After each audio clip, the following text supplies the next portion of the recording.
बारिशें अक्सर यादें बन जाती हैं। कुछ लोग इसे अकेलेपन की तरह महसूस करते हैं और कुछ इसे प्यार की शुरुआत कहते हैं। ये कहानी है दो दिलों की, जो शायद अलग थे पर एक ही राग में बंधे हुए थे। उनका मिलना एक संयोग था, लेकिन साथ रह जाना एक खूबसूरत इरादा। जुलाई का महीना था। दिल्ली की सड़कों पर गर्मी और उमस का अंत हो चुका था। आसमान में काले बादल घिर आए थे। शाम के 5 बजे थे और बारिश की पहली बूंदें गिरने लगी थीं। अदिति, एक 24 साल की स्वतंत्र और आत्मनिर्भर लड़की, कनॉट प्लेस के एक बुक कैफे में बैठी थी। वो किताबों की दीवानी थी और अक्सर काम के बाद यहीं आकर सुकून ढूंढा करती थी। उसके सामने एक कॉफी कप और उसके हाथों में खलील जिब्रान की किताब द प्रॉफिट थी। उसी वक्त अर्जुन, 26 साल का एक फोटोग्राफर, जो बारिश की तस्वीरें खींचने निकला था, कैफे की छत से टपकती बारिश को देखते हुए अंदर आया।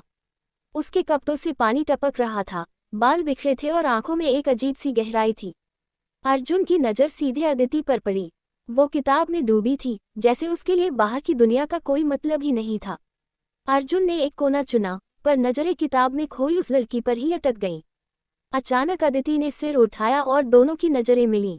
एक अजीब सा कनेक्शन था, न कोई मुस्कान, न कोई शब्द, बस चुपचाप नजरें। जैसे दोनों ने एक दूसरे को पहले भी कहीं देखा। अगले कुछ दिनों तक अर्जुन वही कैफे आता रहा। पहले वो छिपकर अदिति को देखता, फिर धीरे धीरे उनके बीच हल्की फुल्की बातचीत शुरू हुई। क्या आप हर दिन यहाँ आती हैं? अर्जुन ने एक दिन पूछा।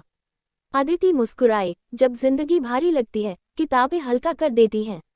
अर्जुन को अदिति की बातें जादू लगती थीं। उसकी आवाज में सुकून था और सोच में गहराई। कुछ दिनों में दोनों की दोस्ती हो गई। अर्जुन ने अदिति को अपनी कुछ फोटोज दिखाई। एक तस्वीर थी जिसमें एक बूढ़ा आदमी बारिश में छाता पकड़े खड़ा था, अकेला पर संतुष्ट। तस्वीरें आपकी नज़रों की कहानी होती हैं, अदिति ने कहा, और आपकी कहानी बहुत सुंदर है।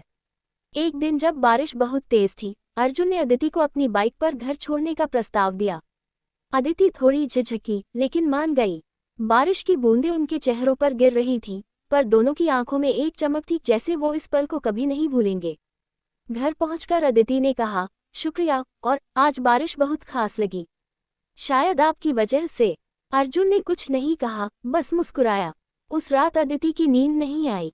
अर्जुन की तस्वीरें, उसकी आंखें, उसकी खामोशी, सब कुछ उसके ख्यालों में तैरता रहा। उधर अर्जुन के लिए अदिति अब सिर्फ एक दोस्त नहीं रह गई थी। वो उसकी हर सुबह की शुरुआत और हर शाम की राहत बन चुकी थी। एक शाम, जब कैफे की छत पर हल्की बारिश हो रही थी, अर्जुन ने अदिति को एक तस्वीर दी। एक लड़की जो खिड़की से बारिश को देख रही थी, और उसके पीछे एक लड़का उसे देख रहा था। ये तुम हो? अदिति ने पूछा। हाँ, अर्जुन बोला, और ये तुम हो? मैं तुम्हें देखता हूँ, हर दिन, हर पल। तुम्हारे बिना मेरी तस्वीरें अधूरी हैं। अदिति की आंखों में आंसू थे, पर वो मुस्कुरा रही थी। मुझे भी तुम्हारे बिना किताबें अधूरी लगती हैं।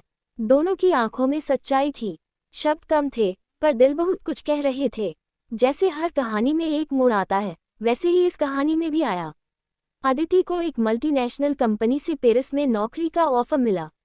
ये उसका सपना था, एक नई जिंदगी, नया मुकाम। जब उसने अर्जुन को बताया, तो एक पल के लिए उसकी आंखें बुझ गईं, पर उसने मुस्कुराकर कहा, तुम्हारे सपने तुमसे बड़े हैं, और मैं सिर्फ तुम्हारे साथ नहीं, तुम्हारे पीछे भी खड़ा रहूंगा। अदिति कुछ कहना चाहती थी, पर कह न सकी। सिर्फ एक लंबा आलिंगन हुआ, जिसमें प्यार, दर्द और एक वादा छिपा था। अदिति पेरिस चली गई। Phone calls, video chats, email, सब कुछ चलता रहा, लेकिन फासले धीरे धीरे असर दिखाने लगे। एक दिन अर्जुन का मैसेज आया, अगर हम इतने दूर होकर भी एक दूसरे के इतने करीब हैं, तो क्या इसका मतलब यही नहीं कि हमारा प्यार असली है? अदिति ने जवाब दिया, हाँ, और ये फासला एक दिन हमारी ताकत बन जाएगा।